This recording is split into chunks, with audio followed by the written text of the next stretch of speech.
Imagina un imperio al borde del colapso, ciudades incendiadas, emperadores asesinados por sus propias legiones, dioses antiguos perdiendo su poder y un nuevo símbolo, una simple cruz, comenzando a brillar entre las sombras del mármol. Roma, la eterna, estaba muriendo. Pero de entre las cenizas de su crisis, un solo hombre se alzaría para cambiar el destino no solo de un imperio, sino del mundo entero. Su nombre era Constantino, y su historia es la del último emperador pagano. Y el primer emperador cristiano, dicen que una noche vio una cruz arder en el cielo, justo antes de una batalla que decidiría el futuro de la humanidad. Que escuchó una voz susurrar desde las nubes: con este signo vencerás, y que desde entonces nada volvió a ser igual. El sol que Roma adoró durante siglos se apagaba lentamente, y una nueva luz, la del Dios de los perseguidos, comenzaba a ascender sobre las columnas del poder. Esta es la historia de cómo un general, hijo de un soldado y de una mujer humilde, detuvo el derrumbe del imperio más grande del mundo. De cómo su ambición se convirtió en fe, y su fe en una revolución silenciosa que transformó templos en iglesias, dioses en símbolos y legiones en creyentes. Prepárate, porque lo que vas a escuchar no es solo una biografía, es el relato del momento exacto en que Roma cambió de alma. Una epopeya donde el destino se mezcla con la profecía y el poder con la redención. Una historia que comienza entre las ruinas del caos y termina en el amanecer de una nueva civilización. Nació en una frontera de piedra y polvo, allí donde los vientos del Danubio desgarraban las llanuras y los mensajeros llegaban cubiertos de barro y noticias. Lo llamaron Constantino, y sin saberlo, el destino le colgó una doble herencia: la de un padre forjado en el hierro de las legiones y la de una madre humilde que talló en su alma una brújula moral. En Naissos, entre el rumor de los mercados y el eco de las trompetas militares, el niño aprendió a leer los gestos de los hombres y el silencio de los dioses. Retórica para convencer, filosofía para gobernar su propia duda, y el arte de la guerra para sobrevivir en un mundo que se venía abajo como una estatua sin pedestal. Roma ya no era la promesa eterna, era un gigante cansado que buscaba sostenerse con 4 manos en las de la tetrarquía. En Nicomedia, bajo la mirada de Diocleciano, el joven recorrió pasillos donde las alfombras amortiguaban conspiraciones y juramentos. Observó de cerca la coreografía del poder en 2 Augustos, 2 Césares y un imperio desgarrado en prefecturas, como si al seccionarlo pudiera evitarse su desangramiento. Aprendió rápido que la legitimidad rara vez nace de un pergamino y que la lealtad verdadera se mide en el borde de la lanza. Si el padre, Constancio, representaba la disciplina de las fronteras, la madre, Helena, enseñaba la piedad de las heridas. De esa mezcla imposible surgió un carácter elástico, capaz de doblarse sin romperse en obediente frente al acero, insumiso ante el destino, cuando la abdicación de los viejos Augustos hizo temblar los cimientos. El tablero se trastornó y los dados cayeron fuera de la mesa. Constantino, todavía retenido en Oriente por la sombra recelosa de Galario,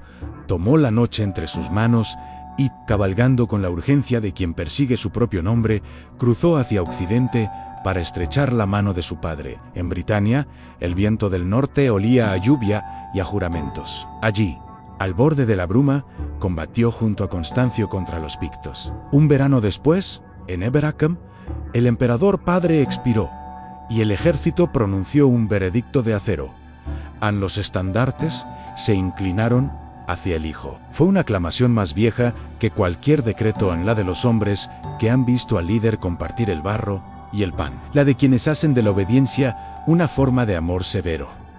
Pero Roma no era un solo rostro, era una hidra. Magencio se coronó en la ciudad de 1000 arcos, reivindicó la tradición de los pretorianos y se envolvió en el prestigio del Capitolio. En Oriente, otros nombres aspiraban a lo mismo que aspiraba todo hombre con soldados en el mundo. A golpe de campaña, Constantino reforzó el ring, quebró a las tribus que tanteaban el borde del imperio y cultivó en sus legiones un respeto hecho de victorias sobrias y paga cumplida. Sin prisa, sin estruendo, fue levantando el andamiaje invisible de su autoridad, y en cada moneda, En cada estandarte se asomaba la silueta del sol invicto, un puente de símbolos para un ejército aún devoto de la vieja luz.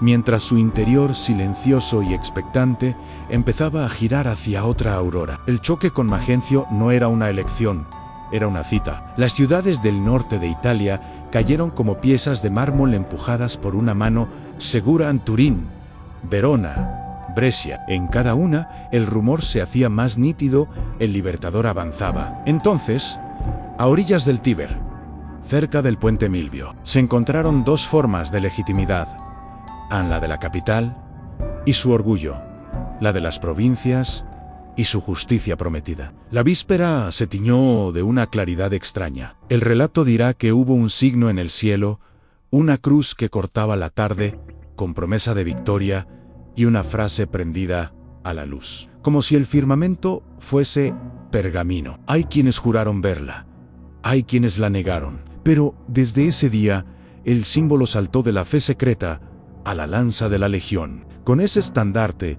con esa audacia moral, el ejército marchó. La batalla fue un rugido de hierro. Caballería que arrolla, infantería que resiste, estacas que crujen y agua que traga. Presionado contra el río, el ejército de Magencio se quebró como madera húmeda. El puente, cuello de botella, se convirtió en trampilla, y el tirano, vestido de púrpura mojada, desapareció en el remolino oscuro del Tíber. Roma abrió sus puertas, y los aplausos que bajaron de las colinas fueron menos bullicio que alivio. Cuando Constantino atravesó la ciudad, no fue el estrépito de un conquistador lo que se oyó, sino el suspiro largo de un mundo que al fin podía dormir con la esperanza de despertar distinto. La Guardia Pretoriana, fábrica de emperadores y de traiciones, fue disuelta en una puerta cerrada para que el eco no volviera a repetir las mismas tragedias. La victoria no acabó en el campo, se talló en piedra. El arco que hoy atraviesa el foro con su sombra mezcla relieves antiguos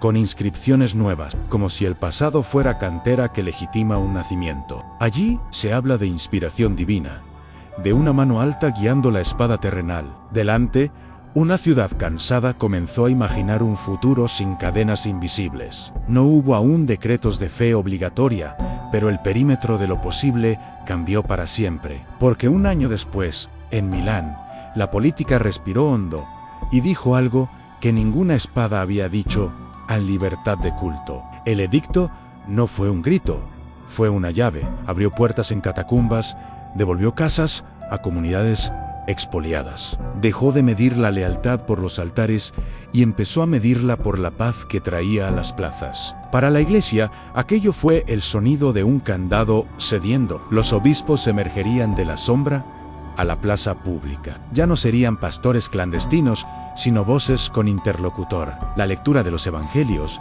antes temblorosa, se volvió coral. Basílicas se levantaron allí donde la tierra parecía reservada a los viejos dioses en San Juan de Letrán como espina dorsal de Roma cristiana. Más tarde, una basílica sobre la memoria de un pescador crucificado. Constantino no cambió de golpe la piel religiosa del imperio. Evitó la fractura. Mantuvo formalidades del sol invicto. Tejió puentes, no abismos, pero bajo ese equilibrio, la aguja de la brújula ya señalaba otra estrella. Mientras tanto, el mundo seguía siendo mundo. Necesitaba una capital con ojos hacia donde el pulso comercial latía con más vigor. Roma era un altar venerable, sí, pero el río de la riqueza corría hacia oriente. Entonces, en la cuña entre dos continentes, en el cuello del Bósforo, una ciudad antigua recibió un juramento nuevo. La levantó con murallas que parecían escritos de granito, con foros donde el bronce conversaba con la luz, con un hipódromo que hacía latir la política al ritmo de las carreras. Trasladó estatuas, columnas, memorias, no para vaciar lo viejo, sino para injertarlo en lo naciente. Allí, en esa bisagra del mundo, la urbe tomó el nombre del hombre que la soñó, aunque él insistiera en llamarla Nueva Roma. La geografía le dio a esa ciudad la vocación de candado y de faro en inaccesible, por tres lados de agua, defendida por uno de piedra, abierta al comercio que iba y venía como si cruzara un puente de aire. No fue solo arquitectura y mármol, fue economía, el Salaidas de oro, puro y constante, como una campana que suena igual en todas las plazas, donde las monedas devaluadas habían creado hambre y desconfianza. El nuevo metal devolvió precio a las cosas y certeza a los impuestos. Con él, las legiones cobraron a tiempo, los graneros supieron con qué número contar y los mercados dejaron de temblar. Fue administración en prefecturas afinadas, burócratas que registraban con minucia, justicia que buscó, al menos en el ideal, limpiar las manos sucias de los funcionarios que confundían autoridad con botín, y fue guerra reescrita en más caballería de reacción rápida, mandos separados de los gobernadores civiles para que nadie acumulara suficiente poder como para traicionar al sol que lo alumbraba. En las fronteras, la madera de nuevos fuertes se secaba al sol del Danubio, y en Oriente, la mirada se alargaba hacia Persia, donde los reyes vestían de fuego y seda. Con unos se pactaba, con otros se peleaba, con todos se calculaba. En el corazón del ejército, una guardia nueva, no la vieja pretoriana, sino cuerpos palatinos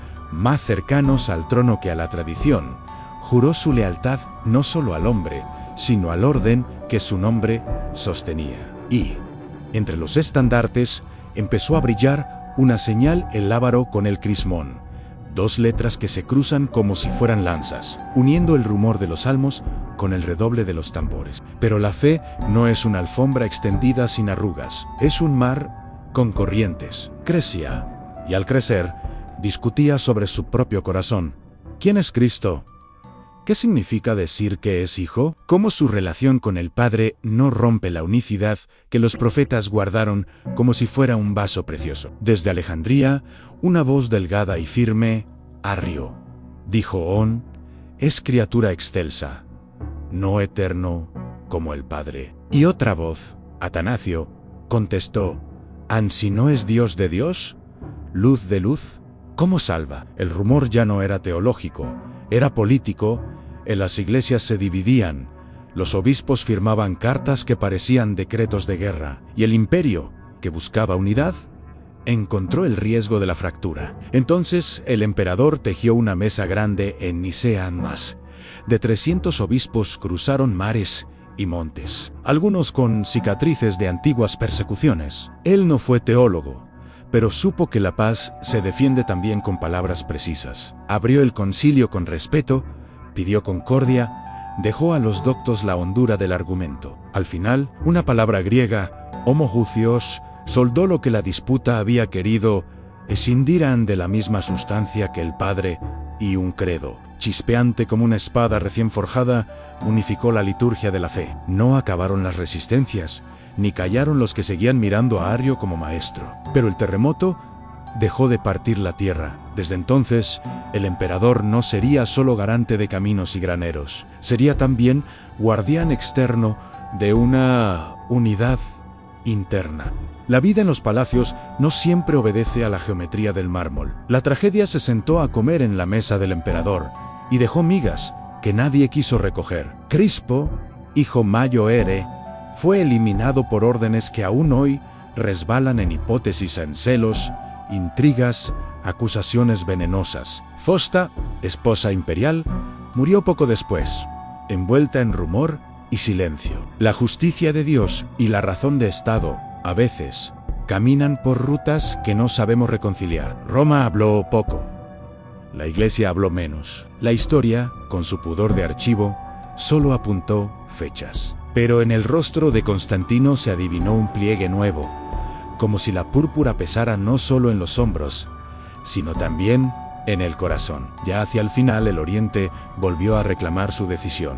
Persia tensaba la frontera. El emperador convocó fuerzas, soñó otra vez con la vieja gloria de los triunfos. Pensó, incluso, en presentarse como defensor de cristianos en tierras lejanas, uniendo otra vez lo espiritual y lo militar bajo un mismo estandarte. Pero el cuerpo, ese reino más exigente que cualquier provincia, comenzó a pedir tregua. En Nicomedia, la enfermedad lo llamó por su nombre. Entonces hizo lo que durante años había postergado, no por tibieza, sino por una teología que entendía el bautismo como el umbral que quería cruzar con las manos vacías de pecado.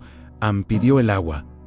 Eusebio de Nicomedia lo bautizó. No hubo fanfarrias, sino el rumor de una fe sellada. La muerte lo visitó el 22 de mayo del año 337 y encontró a un emperador tendido no en una litera de oro, sino en la certeza de haber mudado el curso de un río demasiado antiguo. Lo llevaron a la ciudad que había parido con planos y esperanza. En la iglesia de los santos apóstoles le dieron reposo como a quien se sienta entre los 12 en un banquete simbólico. 12 cenotafios alrededor de un sarcófago proclamaron una intuición que el pueblo convirtió en consigna en aquel hombre, con sus luces y sombras, había sido para la fe como un 13º apóstol, no por predicar en plazas de barro, sino por abrir con decretos el cielo de las plazas. Los hijos heredaron mapas que no supieron sostener sin pelear por las líneas. El imperio, sin embargo, conservó su pulso porque el armazón que él había dejado, moneda firme, capital inexpugnable, jerarquía administrativa, permitió que la maquinaria siguiera girando con chirridos, sí, pero girando. Su legado es una constelación. En lo político, reconcentró la autoridad y le puso un brillo sacro, no la arbitrariedad caprichosa del déspota, sino la liturgia del gobernante que se asume elegido para custodiar un orden. En lo militar, injertó rapidez donde había pesadez, fronteras sólidas donde había brechas, lealtades nuevas donde la traición se había vuelto oficio. En lo económico, dio un cuerpo al valor y un ritmo a los tributos. El Salaidas, esa medalla solar que cruzó siglos, fue la columna invisible de la prosperidad. En lo cultural, pobló de mármoles su capital y de libros las iglesias. Pidió Biblias con letras claras para que la doctrina, multiplicada y copiada, unificara el rezo y la enseñanza. En lo religioso no impuso de golpe, sino que guió como quien endereza un río con diques y canales san, de la tolerancia a la protección.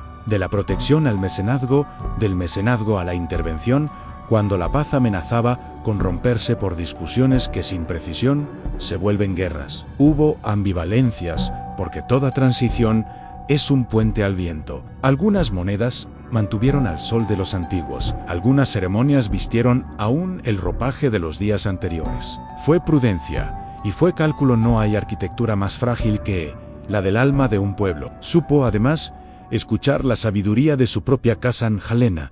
La madre viajó a Tierra Santa, levantó iglesias donde el polvo guardaba memoria de sangre y trajo a su hijo reliquias que nutrían la devoción de millones. El emperador, que había aprendido a leer mapas, también aprendió a leer símbolos, porque un imperio no se sostiene solo con puentes de piedra, sino con puentes invisibles que van de la fe a la costumbre. No regresó a vivir a Roma, fue una renuncia y una definición. La vieja ciudad siguió siendo madre venerable. La nueva, una hija vigorosa que con el tiempo superó a su madre en salud y en astucia. Desde allí, desde ese balcón sobre dos mundos, el proyecto adquirió duración. Tanto que cuando el occidente se hizo pedazos y los bárbaros aprendieron a vestir toga sobre pieles, aquella capital oriental siguió encendida como una lámpara que no se apaga, desafiando a cedigus, hambres y fuegos durante más de un milenio. Cuando por fin cayó,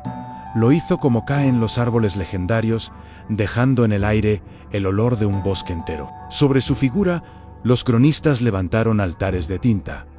Eusebio lo adornó con frases que a veces parecen oro bruñido. Otros, menos entusiastas, señalaron el pliegue oscuro de Crispo y Fausta, la mano pesada de ciertos edictos, la tentación de confundir providencia con conveniencia. Tal vez ambos tengan razón, porque los hombres que mueven el eje de la historia suelen ser ríos que llevan a la vez agua clara y limos ancestrales. En la tradición oriental lo llamaron santo y vieron en él la confirmación de que Dios puede servirse de coronas. En Occidente lo veneraron sin altar, con la gratitud de quien recuerda el día en que, al fin, el miedo dejó de llamar a la puerta de madrugada. Si uno se para hoy frente al arco de Roma, la piedra habla. Si uno entra en las cúpulas que levantó su voluntad, la luz habla. Si uno sostiene un Salaidas entre los dedos en un museo silencioso, el oro habla. Y si uno, al borde del Bósforo, Observa la espuma contra la muralla que queda, entiende que a veces la geografía es destino, y el destino, un hombre con la paciencia de levantar ciudad donde otros levantarían campamento. Así fue como un niño, nacido a orillas de un imperio agotado, tomó entre sus manos una civilización al borde del desfallecimiento y, sin soltar la espada, colocó una cruz en el punto más alto de su estandarte. No canjeó Roma por otra fe, como se cambia de manto en una fiesta. Condujo a Roma por un pasillo largo hasta una sala más amplia, encendiendo lámparas para que nadie tropezara. Cuando cerró los ojos en Nicomedia, el mundo que dejaba no era el mundo que encontró. Y aunque la historia,